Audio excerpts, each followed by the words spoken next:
Good, y'all. It's your boy JChat Hoops. Yes, I'm late. I'm sorry. I was supposed to upload yesterday, but I didn't. I got busy. Oh well.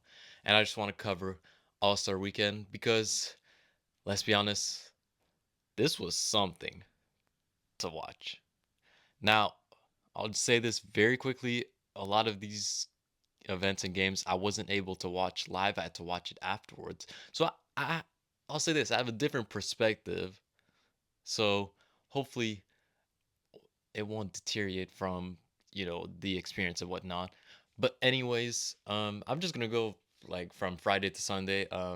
So first off, celebrity game. Who really cares? To be honest, I don't really know why they make it. I mean, it's kind of cool as a celebrity. Like, I think that would be a dream to play in, like to play in an NBA game.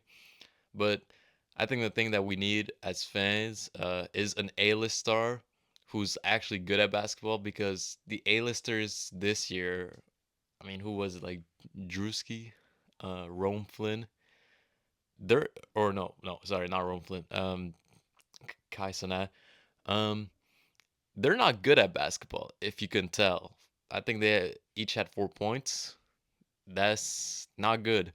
Now, Rome Flynn, the MVP, who who knows who he is? Uh, Generally speaking, like no disrespect, I don't know who he was, but I think what's missing is the fact that the A-listers aren't good at basketball right now. So just bring an A-lister and I don't know, start caring maybe a little bit. I don't know. I don't really care. But oh well, who cares? Celebrity game. I don't know. 6 out of 10. Who cares? Next, Rising Stars tournament.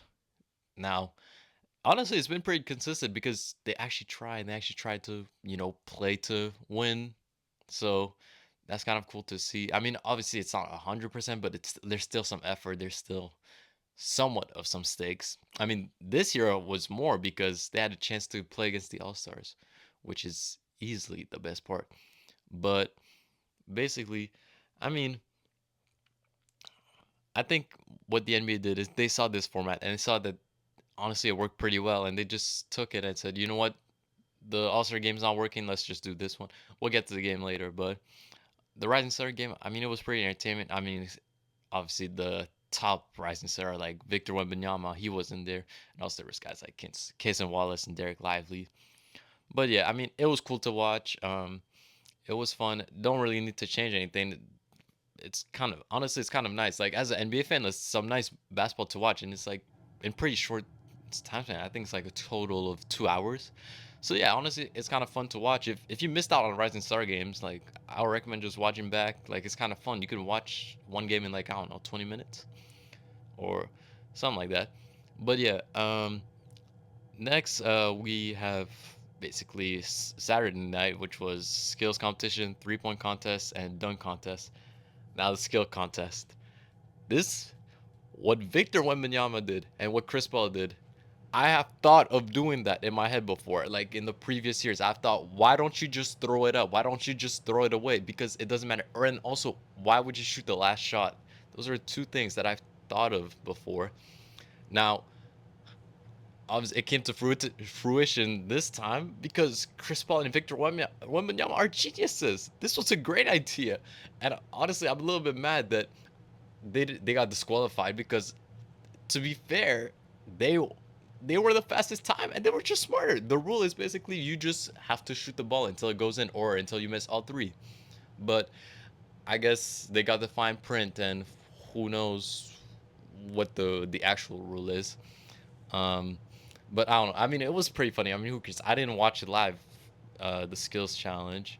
I also didn't watch the 3-point challenge live, but I saw like the performances weren't as good. But honestly, 3-point challenge, it's it's pretty consistent. Like I mean, I could see how people could find it boring, but honestly, like I've watched it every year. I mean, it's the same thing. You just shoot 3-pointer.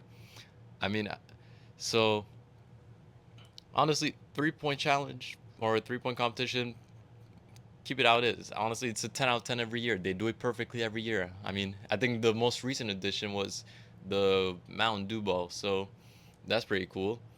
And uh, last thing, the dunk contest, which I thought it was pretty good. However, I'm one of those fans who thought Stephon Castle should have won it, or I don't know, maybe they should have gone another round because I I think some of the Mac McClung dunks they didn't deserve 50s. And obviously Mac McClung, he's a great dunker, he's an amazing dunker, but uh, what was the dunk with the two balls? I didn't really think was all. I mean, I would give it like a 9 or 8. I wouldn't give it, whatever, a 50 or whatever. So I know the rules change, the numbers change. So it's kind of weird, but the best dunk of the night was the Stephon Castle, like in between the legs, like when it goes and like that was beautiful. That was amazing. That was 10 out of 10 creativity. That was 10 out of 10 everything. And I felt like he got robbed of at least. I think they should have just tied and then gone to another round, like years with like Zach Levine and Aaron Gordon. Now I don't think they both deserve 50s for every single round, but I just think Mac McClung should have gotten less 50s and Stephon Castle should have gotten more 50s. And I understand the attempts and things like that, but for me at least, I don't like. It felt like it was worth the wait for me at least. Like I understand that you have to take into consideration the attempts, but me personally, like I think it was worth it, and I think like he did it with authority. That's really what it was. But no disrespect to Mac McClung. I mean, he jumped over a car. I think he's the first one to do it. I mean, Blake did it over the hood of the car, but he didn't over like the middle part, whatever. Like, so that was really cool. And I mean, yeah, overall, it was. I thought the dunk contest was pretty good. I don't know. It's a very weird event now because it's an artistic event. It's not a skills event necessarily. It's all subjective at the end of the day. And also, shout out to Vince Carter on the broadcast. He honestly, the way he coached the guys or does his analysis is honestly he did a very good job on the broadcast. And now TNT lost the rights, so they won't be there. And we'll talk about TNT for a bit, but I think he did a great job, especially since some of the other broadcasters were pretty annoying. We'll get to some annoying broadcasters right now as we talk about the All Star game itself. Now, I did not watch this live. I watched this morning, or I guess last morning, whatever, because I'm recording this at midnight. But this was kind of funny. I can't lie. As someone who did not watch this live, because I saw people getting mad at being, what is this? What is this? And I thought it was about the game. And then I started watching the first game, and I was like, I don't see the problem. I skipped over the intro. I was like, okay. I mean, it's honestly I felt like obviously the intensity wasn't crazy or nothing, but honestly I felt like it was just like a a good back and forth, whatever. It was a somewhat close game until the end. And I was like, okay, I feel like there's an overreaction. And then the broadcast gets a little bit weirder each time. And man, like, I mean, I just skipped over all the shenanigans, like the Mr. Beast stuff, the what was it, the like the halftime show, like I, I just skipped over that. And there was one more thing. I think the TNT, what you call the celebration thing or thank yous or whatever. That was pretty cool. I mean, but I think that should have been at halftime, not the. I don't even know who was performing. To be very honest, no disrespect to them, but I mean, the games themselves, I thought were pretty entertaining, and especially the second game where you could feel the All Stars were really trying not to lose. Like, it's kind of funny that they keep changing up, and then it actually kind of works. But really, it was just a broadcast that was terrible, and oh my goodness, the commentating were something else. Shaq bringing up bull every 5 seconds, and like Kevin Hart just, and I understand, like I do find it funny, but he was saying whatever. And it's like, man, I just want to watch basketball. They're not even talking about the game. Like, especially Shaq he was so distracted over whatever. Like, I don't know, it was weird. And man, it was extremely awkward, especially whatever that Mr. B stuff was. It was like, who cares?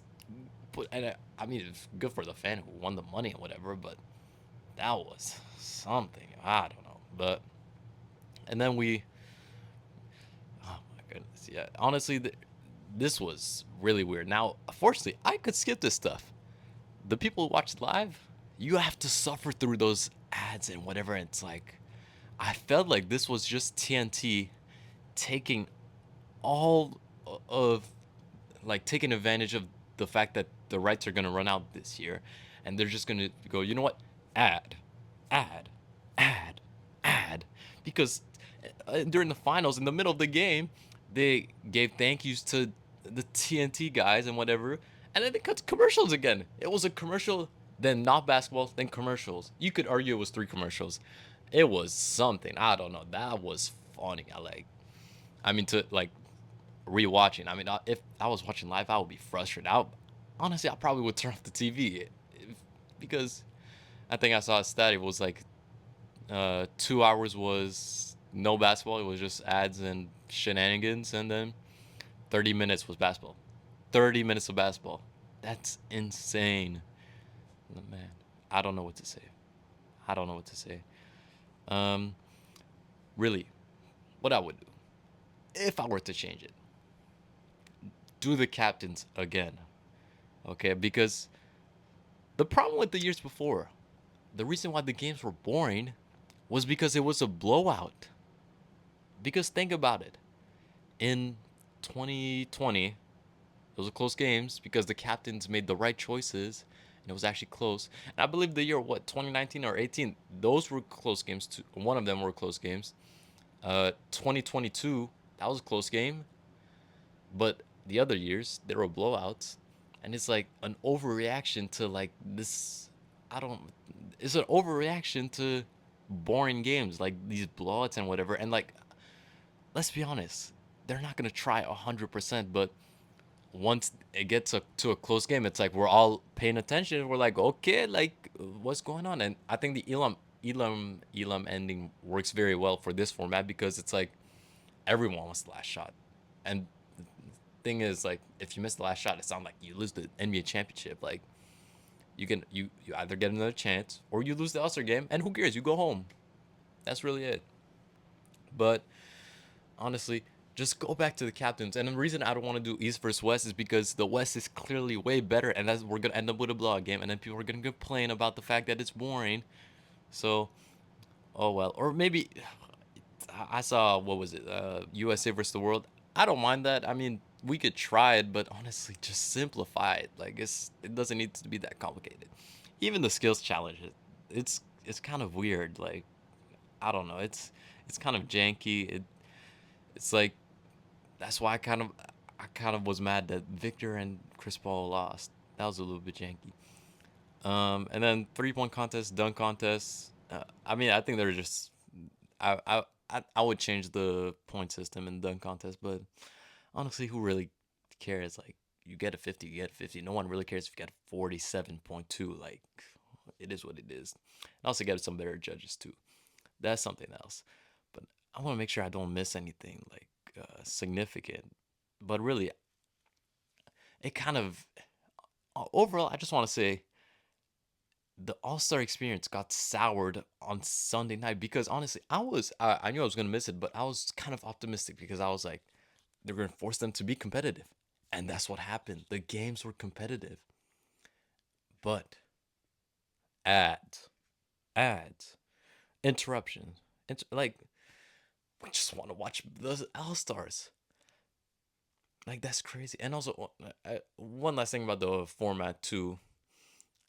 About, I mean, if we keep the tournament thing, I wouldn't be mad, but it is what it is. But why did Dalton Connect and Stephon Castle have more minutes than J Dub and like what Brunson and whatever? And I don't remember, but like they played 10 minutes in the All Star game, and real All Stars played less minutes than the Rising Stars. That's just one thing, but I mean, it is what it is. Honestly, this was an interesting All Star weekend. I saw some reports about a 1v1 contest. Um, hopefully they try. I don't know what to say. But yeah. Um, honestly, that's hopefully I didn't miss out on anything. That's pretty much it. Thank you for watching, and I'll see you next time.